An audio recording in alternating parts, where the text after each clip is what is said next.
Good evening student. मागच्या लेक्चरमध्ये आपण हॅपीनेस साठी काय प्रायोरिटी असायला पाहिजे ते आपण बघितलं. म्हणजे पहिली प्रायोरिटी आपण बघितली होती की राईट अंडरस्टँडिंग, दुसरी प्रायोरिटी बघितली होती आपण राईट रिलेशनशिप, आणि तिसरी प्रायोरिटी बघितली होती आपण फिजिकल फॅसिलिटी. म्हणजे आयडियल जीवन कसं असलं पाहिजे, तर पहिली प्रायोरिटी आपण राईट अंडरस्टँडिंगला दिली पाहिजे. राईट अंडरस्टँडिंग म्हणजे काय, तर हार्मोनी इन कशामध्ये, तर सेल्फ किंवा इंडिव्हिज्युअल लेवल, नंतर फॅमिली लेवल, नंतर सोसायटी लेवल, आणि नंतर नेचर लेवलला. म्हणजे या चार मध्ये जर हार्मोनी असेल तर त्याला आपण म्हटलेलं आहे की राईट अंडरस्टँडिंग.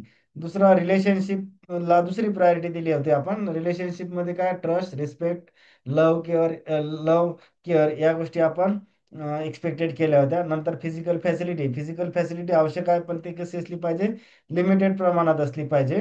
नाहीतर नुसतं फिजिकल फॅसिलिटी जर आपण फर्स्ट प्रायोरिटी दिली तर आपण ते ॲनिमल कन्सियसनेस मध्ये जाऊ, ह्युमन कन्सियस मध्ये राहणार नाही. ह्युमन कन्सियस मध्ये राहण्यासाठी फर्स्ट प्रायोरिटी आपल्याला राईट अंडरस्टँडिंगला देणं एक्सपेक्टेड आहे. आता त्याच्यानंतरचे नेक्स्ट स्लाइड बघू आपण, की happiness and prosperity current scenario. सध्या जे काही हॅपीनेस आणि प्रॉस्पेरिटीचा काही सिनेरिओ जो आहे तो सध्या काय आहे ते बघू आपण. तर बघा, if we see today the world is largely focus on physical facility as the sole or primary measure of the progress and development. म्हणजे जर सध्या आपण बघितलं तर प्रायमरी फोकस लोकांचा कशावर दिलेला आहे, की इथं फिजिकल फॅसिलिटी. आता बघा, आणि तो डेव्हलपमेंटचा फक्त म्हणजे डेव्हलपमेंटचा एकच क्रायटेरिया त्या म्हणजे बरेच लोक आता कन्सिडर करत आहेत, तो म्हणजे काय, अकोमुलेशन ऑफ फिजिकल फॅसिलिटी. पण तसं प्रत्यक्षात आहे का, तर आपण बघितलं की जर पहिली प्रायोरिटी कशाला असायला पाहिजे, की राईट अंडरस्टँडिंगला, दुसरी राईट रिलेशनशिपला, आणि तिसरी प्रायोरिटी फिजिकल फॅसिलिटीला असं असायला पाहिजे. जर पहिली आपण प्रायोरिटी फिजिकल फॅसिलिटीला दिली तर ती कोणती स्टेज असते, ॲनिमल कन्सियसनेस. तर आपण होलिस्टिक डेव्हलपमेंट किंवा पर्पज ऑफ विच सब्जेक्ट ह्या कशासाठी सांगितलं होतं मी, तर त्याच्यामध्ये बघितलं होतं आपण की transformation of animal consciousness to human consciousness हे एक्सपेक्टेड आहे आपल्याला. हा सब्जेक्ट जो टाकला युनिव्हर्सिटीने किंवा सिलेबसमध्ये जो आहे, त्याचा पर्पज काय होता, की ॲनिमल कन्सियसनेस मधून ह्युमन कन्सियसनेस मध्ये जाणे, किंवा त्या स्टुडंटचं, त्या व्यक्तीचं, किंवा सगळ्यांचंच ओव्हरऑल तिथे ट्रान्सफॉर्मेशन करणे. आता बघा, जर आपण बघितलेलं की आपण बघा करंट सिनेरिओ मध्ये राईट अंडरस्टँडिंग हे कुठंतरी मिस होताना आपल्याला दिसते. आता राईट अंडरस्टँडिंग मध्ये मी काय सांगितलं, की राईट अंडरस्टँडिंग म्हणजेच काय, lives in harmony with self, harmony with family, harmony with individual, and harmony with nature. हे जर असेल तर त्याला आपण राईट अंडरस्टँडिंग म्हणू. आता सध्या करंट स्टेटमध्ये, करंट सिनेरिओमध्ये आपण बघितलं की more focus on physical facility, आणि तो primary measure of progress and development. म्हणजे मेन जो प्रोग्रेस किंवा डेव्हलपमेंटचा एकच क्रायटेरिया, म्हणजे आपण जसं बघतो की मोठमोठ्या बिल्डिंग झाल्या, किंवा मोठमोठे रोड झाले, किंवा खूप काही असा झगमगाट जर दाखवला तर त्यालाच आपण प्रोग्रेस किंवा डेव्हलपमेंट हे समजतो. पण प्रत्यक्षात तसं आहे का, फिजिकल फॅसिलिटी म्हणजेच डेव्हलपमेंट होते का, तर डेव्हलपमेंट म्हणजेच का, की ओव्हरऑल अँगल न म्हणजे किंवा ब्रॉड सेन्सनं, म्हणजे कोणत्या यानं एक्सपेक्टेड आहे इथं डेव्हलपमेंट. म्हणजे मग स्पिरिच्युअल असू द्या, मेंटल डेव्हलपमेंट असू द्या, इथिकल डेव्हलपमेंट असू द्या, किंवा एक फिजिकल डेव्हलपमेंट किंवा फिजिकल फॅसिलिटी डेव्हलपमेंट, हा छोटासा म्हणजे त्याला आपण ओव्हरऑल डेव्हलपमेंट म्हणू, एक डेव्हलपमेंटचा एक छोटासा पार्ट. पण इथं कसं सांगितलेलं आहे, की प्रायमरी मेजर. पण प्रायमरी मेजर म्हणजे फक्त फिजिकल फॅसिलिटी म्हणजेच डेव्हलपमेंट असते का, तर नाही. तर डेव्हलपमेंट, होलिस्टिक डेव्हलपमेंट म्हणजे काय, spiritual development, mental development, emotional development, ethical development, या सगळ्या गोष्टी तिथं एक्सपेक्टेड आहे, तरच त्याला आपण डेव्हलपमेंट म्हणू. अदरवाईज नुसतं रोड किंवा मोठमोठ्या बिल्डिंगा किंवा काहीतरी वेगवेगळा झगमगाट असं दाखवणं म्हणजे डेव्हलपमेंट तेवढंच नॅरो माइंडनं अपेक्षित नाही. तर आता बघा, फिजिकल फॅसिलिटी मोर फोकस म्हणजे सध्या जे ट्रेंड दिसत आहे आपल्याला इथं बघा आपण, या डायग्राममध्ये जर आपण ऑब्झर्व केलं तर राईट अंडरस्टँडिंग हे कुठंतरी मिसिंग दिसते. नंतर रिलेशनशिप हे पण पार्ट मी सांगितला की हा मिस होताना दिसत आहे. म्हणजे हा सुद्धा पार्ट सध्या रिसेंट ट्रेंड मध्ये आपल्याला हा सुद्धा पार्ट कुठेतरी मिसिंग दिसत आहे. म्हणजे राईट अंडरस्टँडिंग आणि रिलेशनशिप हे दोन पार्ट आपल्याला कुठंतरी मिसिंग दिसत आहे. म्हणजे कोणकोणते राईट अंडरस्टँडिंग हा इथं मिसिंग मध्ये मी दाखवलेला आहे. आणि रिलेशनशिप हा सुद्धा मिसिंग. म्हणजे जास्त प्रायोरिटी इथं कुठं देताना दिसत आहेत, कारण हा फर्स्ट प्रायोरिटी लोकांची सध्या कुठं चालू आहे, तर फिजिकल फॅसिलिटी कलेक्शन करण्यासाठी इथं फर्स्ट प्रायोरिटी मी फक्त पी लिहितो. म्हणजे फर्स्ट प्रायोरिटी सध्या कुठं चालू आहे, तर अकोमोलेशन ऑफ फिजिकल फॅसिलिटी. आता मी पहिलेही सांगितलं की नुसतं फिजिकल फॅसिलिटी असली म्हणजे हॅपीनेस असू शकते का, तर उत्तर आहे नाही. तसं जर असतं तर सर्व श्रीमंत लोक आपल्याला हॅपीनेस किंवा हॅपी स्टेटमध्ये दिसले असते, पण प्रत्यक्षात तसं ग्राउंड बेसवर तसं आपल्याला दिसत नाही. म्हणजे आता बघा, जर आपण मोर फोकस हा गोल सर्कल ऑब्झर्व करा इथं, हा जो दाखवला मी इथं. आता बघा फिजिकल फॅसिलिटी हा मोठा सर्कल, आता त्यावर जास्त जर फोकस असेल तर त्याला आपण काय म्हणत असतो किंवा काय म्हणत असतो, तर त्याच्यामध्ये त्याला ॲनिमल कन्सियसनेस. म्हणजे नुसतं याच्या मागं लागणं म्हणजे ह्युमन कन्सियसनेस आहे का, तर नाही. तर ते काय असेल, तर animal consciousness. Universal human value हा सब्जेक्ट का टाकला, तर ॲनिमल कन्सियसनेसचं ट्रान्सफॉर्मेशन ह्युमन कन्सियस मध्ये होणे याच्यासाठीच हा आपल्याला सब्जेक्ट किंवा इवेची हा सब्जेक्ट युनिव्हर्सिटीने किंवा इतर कुठल्याही कॉलेजने किंवा ऑटोनॉमस कॉलेज असू द्या, डीम्ड युनिव्हर्सिटीमध्ये कशासाठी आला, तर ॲनिमल कन्सियसनेस मधून मानवाचं रूप ट्रान्सफॉर्मेशन हे ह्युमन कन्सियसनेस मध्ये रूपांतरित करणे याच्यासाठी हा सब्जेक्ट इथं आलेला आपल्याला पाहायला मिळतो.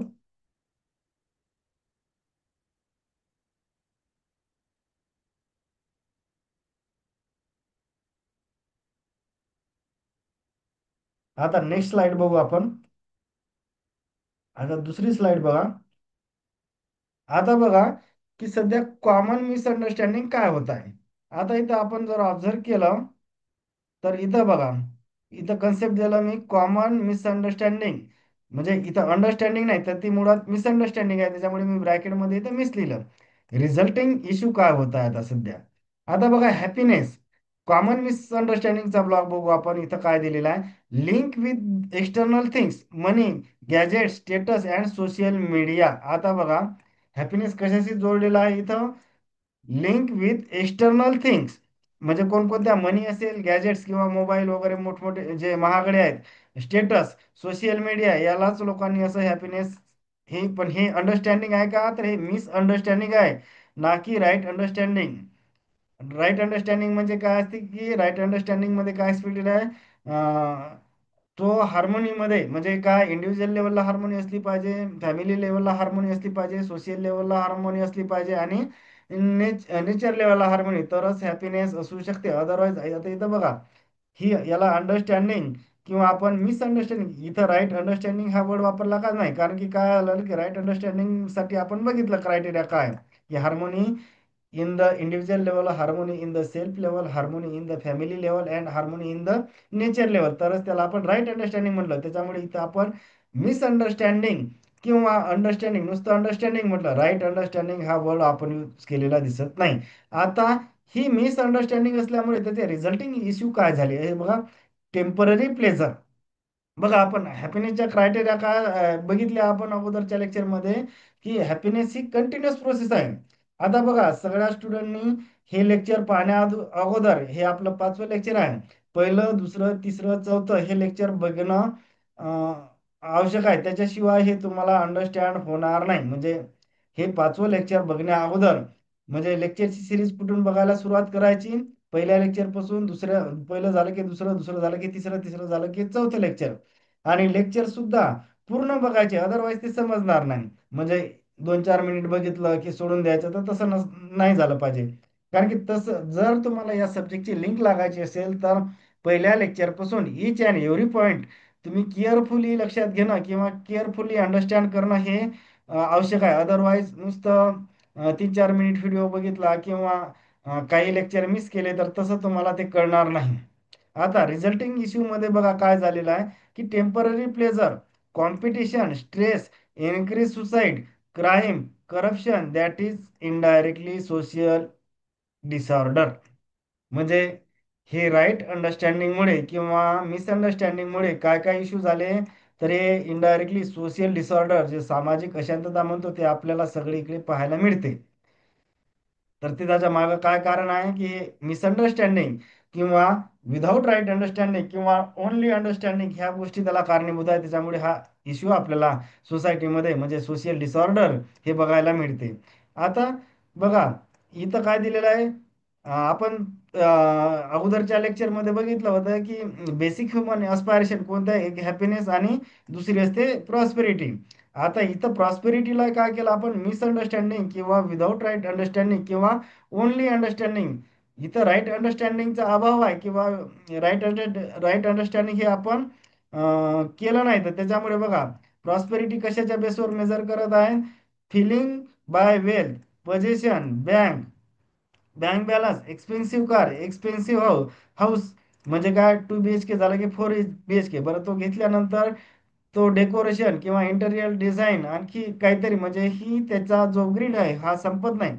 प्रॉस्पेरिटीची डेफिनेशन काय लिहिली आपण किंवा अगोदरच्या लेक्चरमध्ये, की prosperity means it is the feeling of having sufficiency in resources, म्हणजे किंवा इनफ रिसोर्सेस, म्हणजे फक्त आपल्याला बेसिक गरजेपुरते रिसोर्सेस आवश्यक आहे, तर त्याला आपण प्रॉस्पेरिटी म्हणलं. म्हणजे तेच का, feeling of having enough physical resources, यालाच आपण प्रॉस्पेरिटी म्हणलं. इथं इनफ फार महत्वाचं आहे.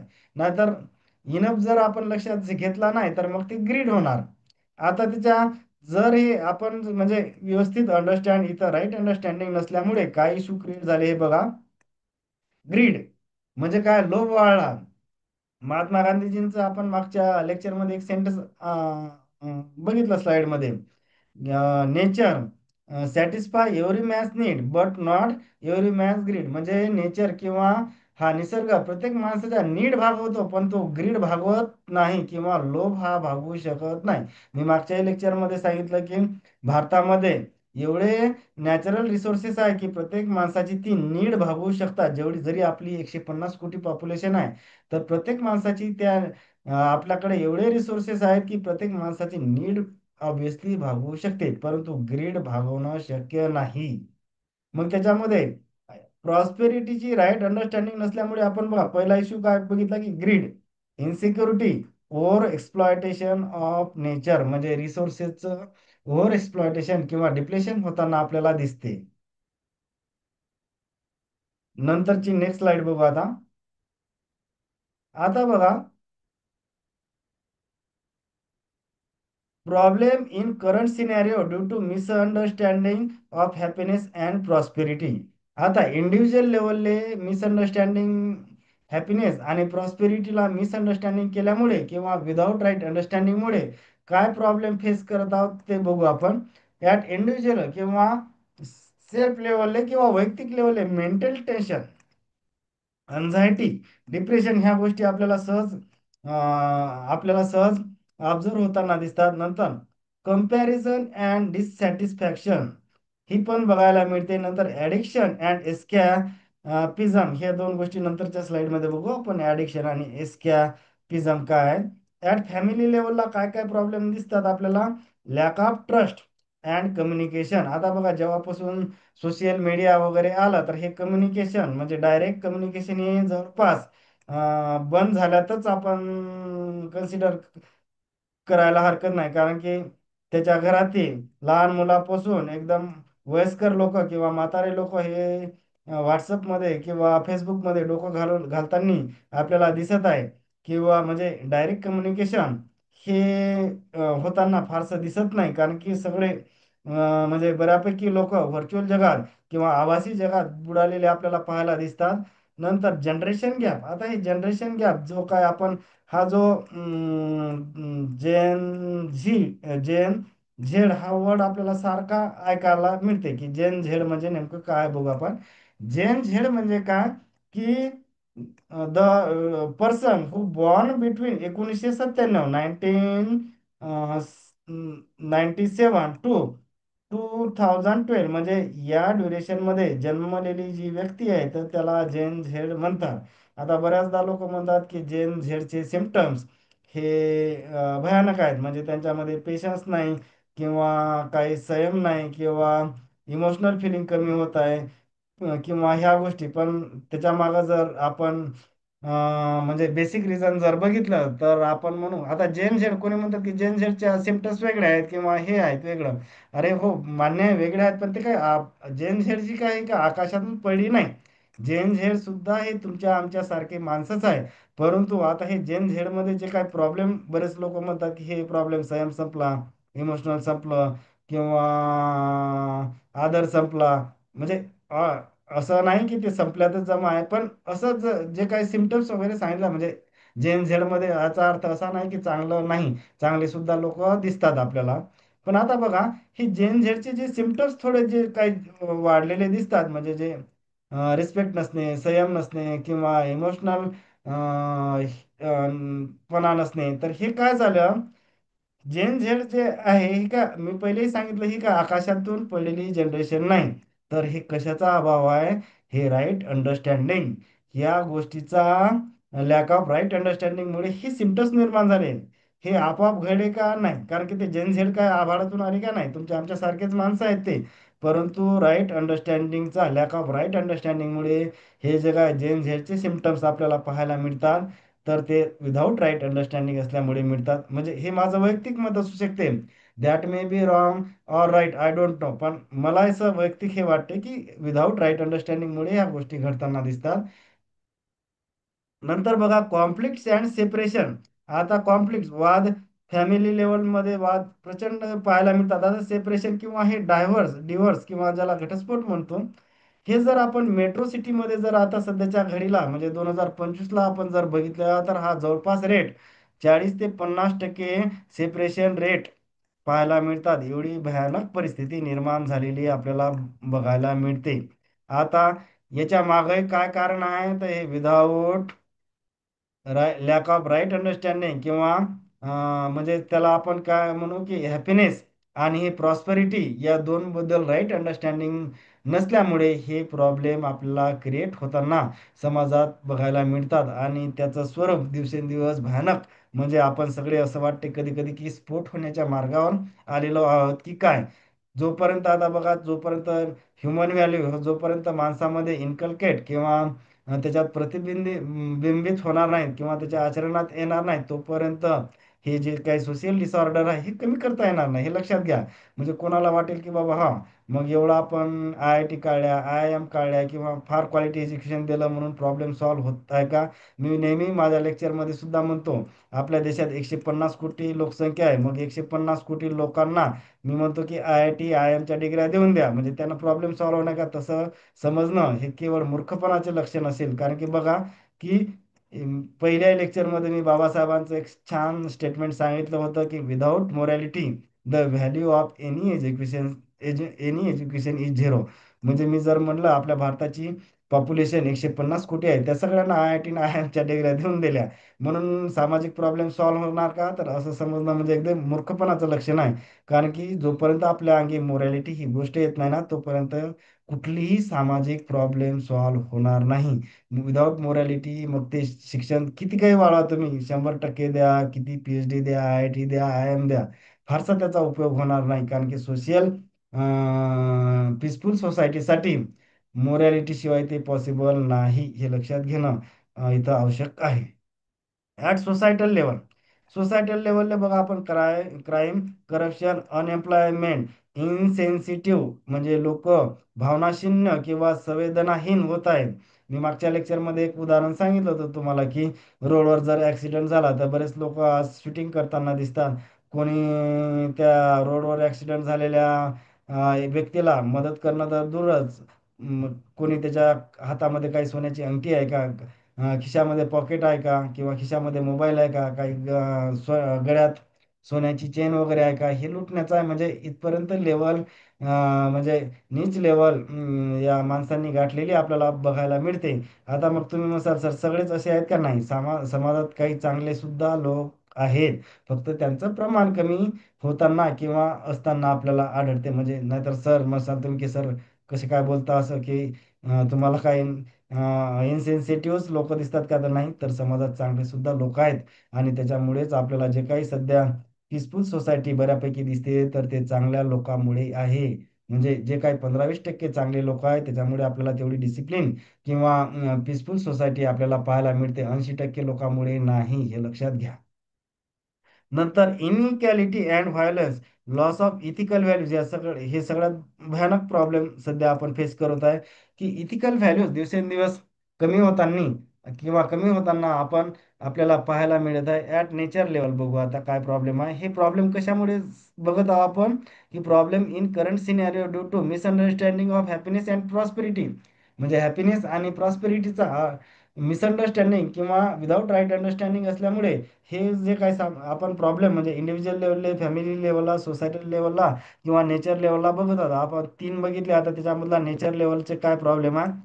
पोल्युशन अँड क्लायमेट चेंज, जे क्लायमेट चेंज जो काही आपण आता सध्या शब्द फार ऐकतो, म्हणजे काय झालेलं आहे की ते पण कशामुळे झालेलं आहे. की without without right understanding of happiness and prosperity या इश्यूमुळेच ह्या प्रॉब्लेम क्रिएट होताना आपल्याला दिसत आहे. नंतर रिसोर्स डिप्लेशन, म्हणजे जे काही खनिज संपत्ती आहे किंवा दुसऱ्या काही संपत्ती आहेत किंवा जलसंपत्ती आहे किंवा दुसरी कोणती संपत्ती असतील, ते सगळ्याचं रिसोर्स डिप्लेशन म्हणजे कमी कमी प्रमाण होताना आपल्याला दिसत आहे.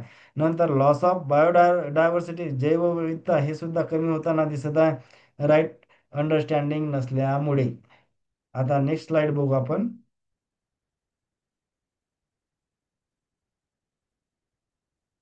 आता बघा, नेक्स्ट स्लाइड मध्ये आपल्याला बघायचं आहे की रोल ऑफ एज्युकेशन अँड संस्कार. आता बघा, हे role of education and sanskar काय. आता रोल अँड एज्युकेशन अँड संस्कारचा मेन रोल काय? Enabling the transformation to human consciousness. म्हणजे काय करायचं आहे? ॲनिमल कन्सियसनेस मधून कशामध्ये ट्रान्सफॉर्मेशन करायचं आहे? ह्युमन कन्सियसनेस मध्ये. ॲनिमल कन्सियसनेस मध्ये काय सांगितलं आपण? पहिली क्रायटेरिया की ॲनिमल कन्सियसनेसमध्ये पहिली प्रायोरिटी कशाला देत असतात? फिजिकल फॅसिलिटीला. ह्युमन कन्सियसनेसमध्ये पहिली प्रायोरिटी कशाला असते? राईट अंडरस्टँडिंगला. म्हणजे role of education and sanskar काय कशासाठी आहे? इनेबलिंग द ट्रान्सफॉर्मेशन, म्हणजे animal consciousness to the human कन्सियसनेसमध्ये ट्रान्सफॉर्मेशन करायचं आहे.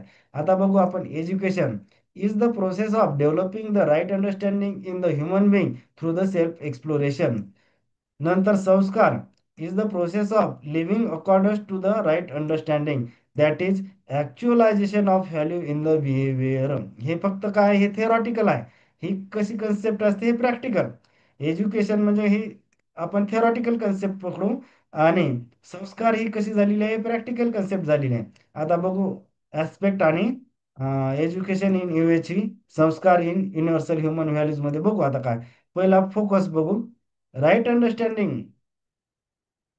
आता हे काय झालं? आपलं एज्युकेशन झालं, आणि म्हणजे हे थेरॉटिकल. आता संस्कार म्हणजे मी काय सांगितलं की प्रॅक्टिकल. प्रॅक्टिकल म्हणजे काय? लिव्हिंग विथ व्हॅल्यूज, म्हणजे हे प्रत्यक्ष आचरणात किंवा इम्प्लिमेंटेशन.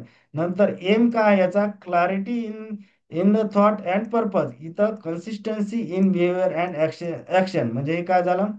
हे थेरॉटिकली ही गोष्ट काय झाली? ही म्हणजे संस्कारमध्ये काय झालेली? ही प्रॅक्टिकल गोष्टी. तसंच method, learning through the self exploration, हे काय झालं? Practice, reflection and habitualisation. नंतर रिझल्ट, वाईज अवेअर इंडिव्हिज्युअल, इथं morality strong, peaceful and responsible person.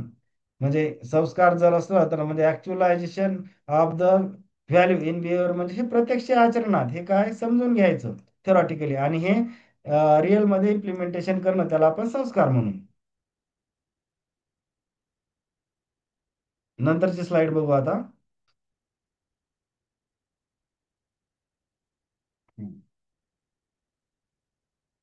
आता बघा, exploring the meaning of happiness.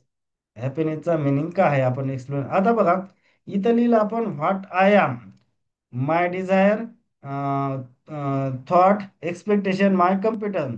What is naturally acceptable to me, my natural acceptance, my intention, what I really want to B.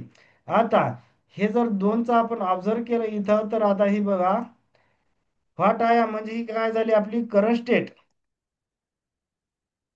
What I am म्हणजे ही कोणती झाली आपली सध्याची current state म्हणू आपण, सी लिहितो मी फक्त. आणि what is naturally acceptable to me म्हणजे हे काय झालं की what I want to, what I really want to, what I really want to be म्हणजे मी काय इच्छितो, ही काय सध्याची स्टेट. आणि माझी ही स्टेट कोणती की मी काय इच्छितो ही करंट स्टेट. आणि ही माझी काय झालेली आहे की डिझायर स्टेट म्हणू आपण किंवा फायनल स्टेट. फॉर एक्झाम्पल, आता या दोन मध्ये जर हार्मोनी असेल किंवा बघा इथं राईट असं केलेलं आहे मी, या दोन मध्ये म्हणजे कोणतं what I am and what is naturally acceptable for me, या दोन मध्ये जर कोऑर्डिनेशन किंवा बॅलन्स किंवा हार्मोनी असेल तरच हॅपीनेस राहील. म्हणजे फॉर एक्झाम्पल, आता जर आपण बघितलं ही व्हॉट आय एम, आता व्हॉट आय एम म्हणजे काय झालं, एक साधं उदाहरण बघू आपण. व्हॉट आय एम म्हणजे आता समजा सध्याची माझी करंट स्टेट, व्हॉट आय एमला आपण करंट स्टेट समजू. आता काम म्हणजे शांत, आणि इथं जर फुलफिलमेंट असेल किंवा समाधानी असेल, आणि मी शेवटी इथं काय लिहिलं आपण काम, आणि इथं काय लिहिलं फुलफिलमेंट म्हणजे समाधानी. हे दोन जर माझ्या करंट स्टेट असतील आणि मला जर का व्हायचं आहे शेवटी हॅपीनेस, ही माझी डिझायर स्टेट किंवा what is naturally acceptable to me, happiness इथं लिहितो मी म्हणजे फक्त एच लिहितो मी इथं. आता बघा, व्हॉट आय एम म्हणजे माझी करंट स्टेट. करंट स्टेट कोणती आहे माझी काम म्हणजे शांत, आणि फुलफिलमेंट म्हणजे समाधानी. आणि मी इच्छितो काय, what is naturally acceptable to me म्हणजे काय, इथं मी यश लिहिला, मी इच्छितो काय तर हॅपीनेस. आता या दोन मध्ये आपल्याला इथं हार्मोनी दिसते म्हणजे कोऑर्डिनेशन दिसते, तर त्या केसमध्ये इथं हॅपीनेस असेल. आता जर या दोन केसमध्ये जर कोऑपरेशन किंवा बॅलन्स किंवा हार्मोनी जर नसेल तर ही अनहॅपीनेस येईल, ज्याला आपण कॉन्ट्राडिक्शन किंवा या दोन गोष्टीमध्ये विरोध म्हणजे what I am what is naturally acceptable to me, या दोन गोष्टीत जर अपोजिशन असेल किंवा कॉन्ट्राडिक्शन असेल तर अनहॅपीनेस येईल. म्हणजे या दोन मध्ये what I am and what is naturally acceptable to me या दोन मध्ये कोऑर्डिनेशन किंवा बॅलन्स हे असणं, त्यालाच आपण म्हणतो की दीज आर इन हार्मोनी, तरच हॅपीनेस असेल. अदरवाईज त्याच्यामध्ये जर कोऑर्डिनेशन किंवा इनहार्मोनी किंवा त्या अपोजिट असतील तर त्याच्यामध्ये अनहॅपीनेस किंवा त्याला आपण कॉन्ट्राडिक्शन म्हणू. These are in the contradiction म्हणजे हे बघा क्रॉस न केलं, क्रॉस केला म्हणजे कोणत्या स्टेट केला मी, व्हॉट आय एम ही एक स्टेट, आणि दुसरी स्टेज कोणती what is naturally acceptable to me, या दोन मध्ये जर क्रॉस केलं म्हणजे त्या दोन गोष्टी या कोऑर्डिनेशन मध्ये नाहीत किंवा हार्मोनीमध्ये नाहीत किंवा कॉन्ट्राडिक्शन आहे किंवा ते अपोजिट आहे, तर तिथं अनहॅपीनेस असेल. म्हणजे इथं खाली थेअरीमध्ये तेच सांगितलेलं आहे. नंतरचे स्लाइड बघू आता आपण.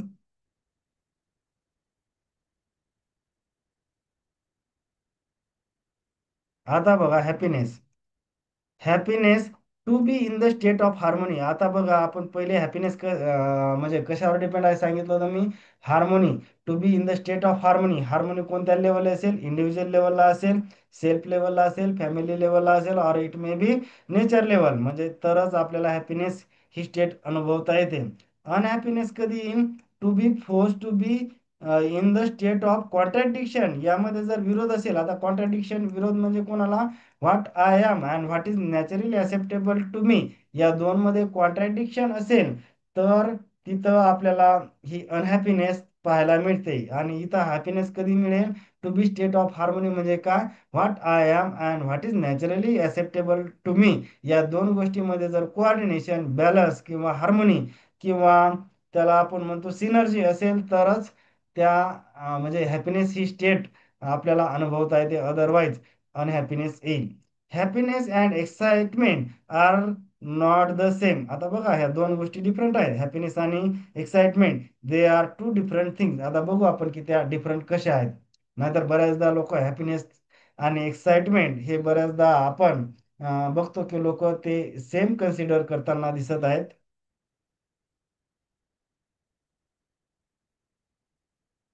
आता बघू आपण याच्यामध्ये डिफरन्स काय आहे हॅपीनेस आणि एक्साइटमेंट मध्ये. आता बघा पहिले लिहिलेलं आहे मी हॅपीनेस.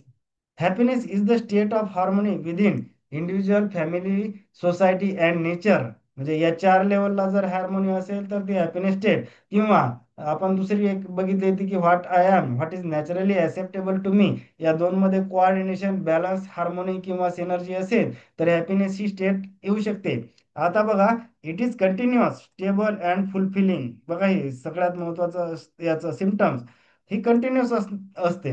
नंतर कॅरेक्टरिस्टिक ऑफ हॅपीनेस, कोणकोणत्या कॅरेक्टरिस्टिक आहे बघू. Comes from right understanding and meaningful relationship. आपण बघितलं sorry, comes from right understanding and meaningful relationship. जसं बघितलं, आपण बघितलं की फिजिकल फॅसिलिटीमुळे हॅपीनेस येऊ शकत नाही. फार फार तर त्या भौतिक सुविधा देऊ शकतात. म्हणजे हॅपीनेस साठी काय आवश्यक आहे? राईट अंडरस्टँडिंग आणि राईट रिलेशनशिप हे हॅपीनेस साठी. म्हणजे पहिली प्रायोरिटी कशाला असते? राईट अंडरस्टँडिंग, दुसरी राईट रिलेशनशिप आणि तिसरी असते प्रायोरिटी फिजिकल फॅसिलिटी. म्हणजे याचा अर्थ असा नाही की फिजिकल फॅसिलिटी आवश्यक नाही, पण त्याच्यामध्ये नीड आणि ग्रीड याच्यामधला आपल्याला कुठेतरी डिफरन्स समजायला हवा. नंतर it is natural, continuous and long lasting. म्हणजे काय आहे की हा इटर्नल काळासाठी असते हॅपीनेस. असं नाही ना की आज हॅपी आहे उद्या नाही, असं नाही. तर तो लॉंग लास्टिंग म्हणजे काय, इटर्नल किंवा कंटिन्युअस काळासाठी तो आवश्यक असतो. नंतर बघा एक्साइटमेंट बघितलं आपण. बघा हॅपीनेस काय बघितलं की ते कंटिन्युअस असते. एक्साइटमेंट मध्ये बघितलं बघितलं तर आपल्याला काय दिसते? It is a temporary sensation that arises from external simulation. Happiness कशा थ्रू येते? सेल्फ एक्सप्लोरेशन किंवा ज्याला इनर व्हॉइस म्हणतो आपण, किंवा नॅचरल ऍक्सेप्टन्स थ्रू हॅपीनेस येते. इथं काय झालेलं आहे की ह्या एक्सटर्नल सिम्युलेशन म्हणजे इथं एक्सटर्नल फॅक्टर रिस्पॉन्सिबल आहेत त्याला. It is a short lived and fluctuating. Example, social media likes. आता सोशल मीडियाचा लाईक जो असतो तो काय कंटिन्युअस असते का? नाही. म्हणजे तेवढा पुरता हॅपीनेस असते, म्हणजे त्याला आपण एक्साइटमेंट म्हणू. आता बघा, एक्साइटमेंट टू इंटेलिजन्स.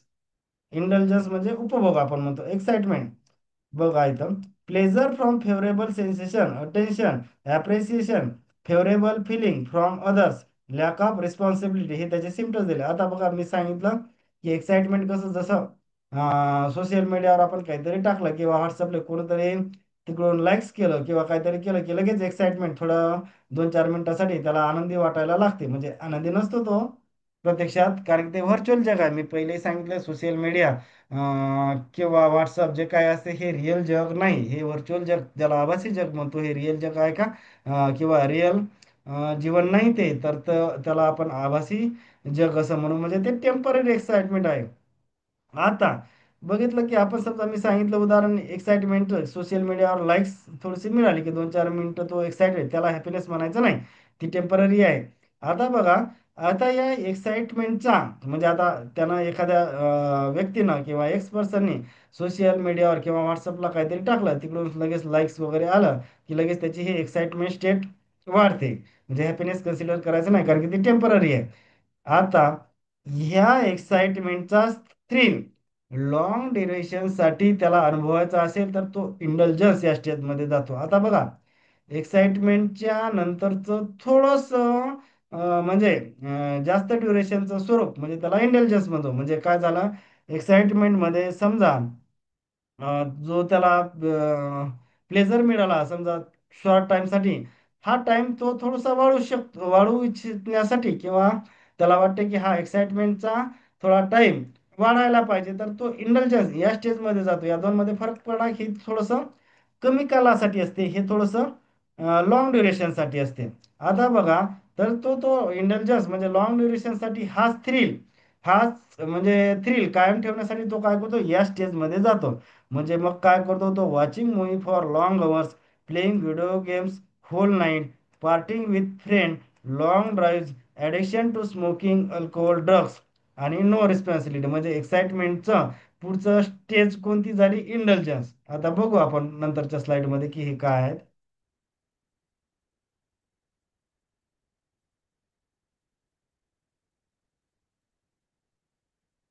आता बघा इथं,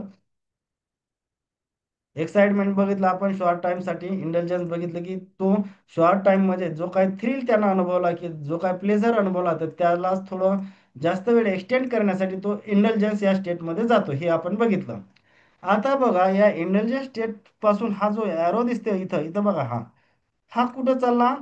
हा डिप्रेशन. कारण की हे स्मोकिंग अल्कोहोल किंवा watching movie for long hours playing video games whole night यानं कंटिन्युअस हॅपीनेस राहणार आहे का? तर नाही. मग तो काय करणार? इथं डिप्रेशन मध्ये जाणार. म्हणजे बघा हा यारो इथं मी खाली दाखवला. आता डिप्रेशन हे घालवण्यासाठी आणखी तो काय करेल ह्या इकडे जाईल तो. म्हणजे रात्रभर मूवी पाहेल किंवा रात्रभर व्हॉट्सअप किंवा चॅटिंग करेल किंवा पार्टी किंवा ॲडिक्शन टू अल्कोहोल किंवा असं दारूच्या पार्ट्या किंवा असं काहीतरी करेल. म्हणजे तो या चक्रामध्ये तो व्यक्ती सारखा म्हणजे या सायकलमध्ये तो अडकतो. म्हणजे काय? इंडल्जन्स, डिप्रेशन. मग डिप्रेशन कमी करण्यासाठी आणखी इंडल्जन्स, आणखी इंडल्जन्स मधून तो काहीतरी करण्यासाठी आणखी डिप्रेशन. म्हणजे ही सायकल त्याची कंटिन्यू. आता ती सायकल कंटिन्यू चालू राहते आणि त्याच्यातून या सायकल मधून बाहेर पडण्यासाठी आता बघा ह्या IRO इकडे दिसते. इथून एस्केप किंवा सुटका करण्यासाठी तो काय करतो? Over eating, over sleeping, addiction to smoking alcohol आणि बऱ्याचदा असं आपण ऑब्झर्व करतो की हे याच्यातून या चक्रातून एस्केप करण्यासाठी तो सुसाईड किंवा आत्महत्या यासारखा सुद्धा मार्ग अवलंबताना आपल्याला दिसतो. म्हणजे ही भयानक कशी स्टेज आहे. म्हणजे याचं भान प्रत्येकाला असलं पाहिजे. म्हणजे हे मूवी वॉचिंग मूवी किंवा सोशल मीडिया म्हणजे माणूस सोशल मीडियासाठी आहे की सोशल मीडिया माणसासाठी आहे याचा कुठंतरी ग्रे लाईन्स किंवा ज्याला आपण म्हणतो की कुठंतरी एक दुसर रेषा ही माणसाला समजणं फार महत्वाचं आहे. माणूस आणि त्याच्याचमुळे मी म्हणत असतो की माणूस हा टेक्नॉलॉजीसाठी आहे की टेक्नॉलॉजी माणसासाठी आहे याचं भान येणं फार गरजेचं सध्या आवश्यक आहे. आता नेक्स्ट स्लाइड बघू आपण. बघितलं आपण ह्या सगळ्या स्टेज. एक्साइटमेंट कशाला म्हटलं होतं, इंटेलिजन्स कशाला म्हटलं होतं, डिप्रेशन आणि एस्केप. म्हणजे हे चक्र जर कंटिन्यू राहिलं तर त्याच्यातून तो इथं एस्केप होण्याचा प्रयत्न करतो. आता एक्साइटमेंट म्हणजे मी काय सांगितलं होतं की हे थोडीशी शॉर्ट टर्म साठी असते आणि त्याचंच नेक्स्ट स्टेज कोणती असते? इंडल्जन्स. आता इंडल्जन्स आणि डिप्रेशन ही सायकल कंटिन्यू सुरू राहते एखाद्या एक्स पर्सनची आणि तो त्याच्यातून एस्केप करण्यासाठी म्हणजे त्याच्यानंतर तो काय करतो? याच्यातून एस्केप करण्याचा प्रयत्न करतो आणि एस्केप करण्यासाठी मग तो काय करतो? Avoid the discomfort or pain. The person seek another excitement. This might include TV, phone, even harmful escape, substantial abuse, illegal drugs. Instead of resolving the issue, they restart the cycle with another thrill. म्हणजे मी सांगितलं की असं म्हणजे कधी कधी तो व्यक्ती escape या सायकल मधून एस्केप करण्यासाठी तो कधी कधी तो एक्स पर्सन आत्महत्या किंवा सुसाईड सारखा सुद्धा पर्याय निवडताना आपल्याला दिसतो.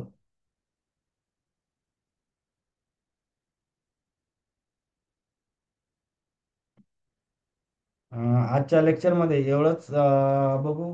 बाकीचा पार्ट पुढच्या लेक्चरमध्ये बघू. आता सगळ्यांना एक रिक्वेस्ट आहे की हे आपलं 5वं लेक्चर होतं त्याच्या अगोदरचा म्हणजे हे हा ची सब्जेक्ट शिकताना कशी सुरुवात करायची की पहिल्या लेक्चर पासून म्हणजे पहिलं लेक्चर पूर्ण बघायचं. नंतर 2-4 मिनिट बघितले की नंतर सोडून द्यायचं असं झालं नाही पाहिजे. पहिलं लेक्चर पूर्ण बघायचं. त्याच्यानंतर दुसरं लेक्चर, तिसरं लेक्चर, चौथं लेक्चर, 5वं लेक्चर. म्हणजे स्टडी करताना तुम्ही हे सिक्वेन्सनं स्टडी करायचा तरच तो अंडरस्टँड होणार. अदरवाईज तो अंडरस्टँड करणं फार म्हणजे अवघड आहे. कारण की प्रत्येक कन्सेप्ट हा दुसऱ्या कन्सेप्टवर डिपेंड आहे. त्याच्यामुळे माझे सर्व स्टुडंटना किंवा जे कोणी लेक्चर बघत असतील त्या स्टुडंटना रिक्वेस्ट आहे की त्यांनी सुरुवातीच्या पहिल्या लेक्चरपासून म्हणजे पहिलं लेक्चर बघायचं पहिल्यांदा, मग त्याच्यानंतर दुसरं म्हणजे पहिलं झाल्यानंतर तिसरं लेक्चर बघायचं नाही. कारण की त्या प्रत्येक लेक्चरचं अगोदरच्या लेक्चरशी काहीतरी लिंकेज असते. त्याच्यामुळे ते लेक्चर बघताना किंवा हा सब्जेक्ट शिकताना सिरियली लेक्चर बघायचे. आणि एक अशी रिक्वेस्ट आहे जर म्हणजे लेक्चर आवडत असतील तर सबस्क्राईबर करायला विसरू नका. तसे लाईक करायला सुद्धा विसरू नका. जर आवडत नसतील तर डिसलाईक सुद्धा करू शकता. थँक्यू आजच्या लेक्चरसाठी.